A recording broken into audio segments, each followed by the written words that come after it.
మేమందరం కూడా ఎస్పీ గారు కానీ కలెక్టర్ గారు అందరం కూడా జేఎన్టీ కాలేజీలో మరి పర్యవేక్షణలో ఉన్నాము. రేపు 30వ తేదీ అనగా శుక్రవారం ఉదయం 10 గంటలకు మన ప్రీతం నేత ముఖ్యమంత్రి గారు నారా చంద్రబాబు నాయుడు గారు, అదేవిధంగా మన డిప్యూటీ ముఖ్యమంత్రి గారు పవన్ కళ్యాణ్ గారు ఇద్దరు కూడా వనమహోత్సవ కార్యక్రమానికి జేఎన్టీ కాలేజీ రావడం జరుగుతుంది. ఇది పల్నాడు జిల్లా నర్సాపేట కేంద్రంగా మొట్టమొదటిగా వస్తున్నారు కాబట్టి మన ఉమ్మడి ప్రభుత్వం ఏర్పడిన తర్వాత వీరిద్దరూ రావడం జరుగుతుంది. మరి కార్యక్రమానికి ప్రజలందరూ కూడా వేలాదిగా హాజరవుతారు. అదేవిధంగా ఇవాళ తెలుగు భాషా దినోత్సవం రోజు ఇవాళ, అందువల్ల అందరం కూడా తెలుగు భాష శుభాకాంక్షలు తెలియజేస్తున్నాము. మరి ఇక్కడ ముఖ్యంగా ఈ కార్యక్రమం అంతా కూడా ఎస్పీ గారి ఆధ్వర్యంలో కలెక్టర్ గారి ఆధ్వర్యంలో జరుగుతుంది. అంతా కూడా వారి కంట్రోల్లో ఉంటుంది. మరి తెలుగుదేశం, బీజేపీ, టీడీపీ నాయకులు, కార్యకర్తలు అందరూ కూడా సమయం పాటించి ఈ కార్యక్రమాన్ని విజయవంతం చేయడానికి ముందుండాలని చెప్పి కోరుకుంటూ ఉన్నాము. అదేవిధంగా మీడియా సోదరులు మేము ఒకటే విజ్ఞప్తి చేస్తున్నాము. మరి ఈ కార్యక్రమాన్ని సంతోషంగా వనమహోత్సవం జరుపుకోవాలి.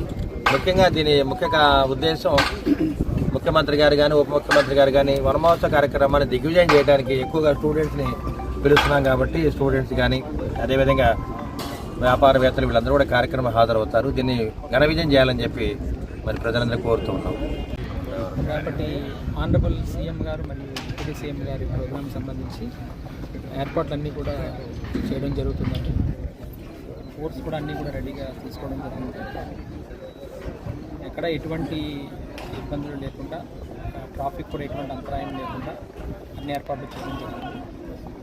ప్రజలను కూడా ప్రశాంతంగా వచ్చి ప్రోగ్రామ్ని వాళ్ళు ఏదైతే ఉందో అది చేయడం అటెండ్ అవుతారని చెప్పేసి అనుకుంటున్నాను.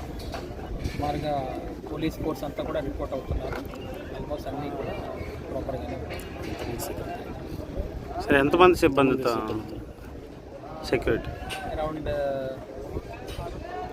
600 వరకు సిబ్బంది ఉంటారు.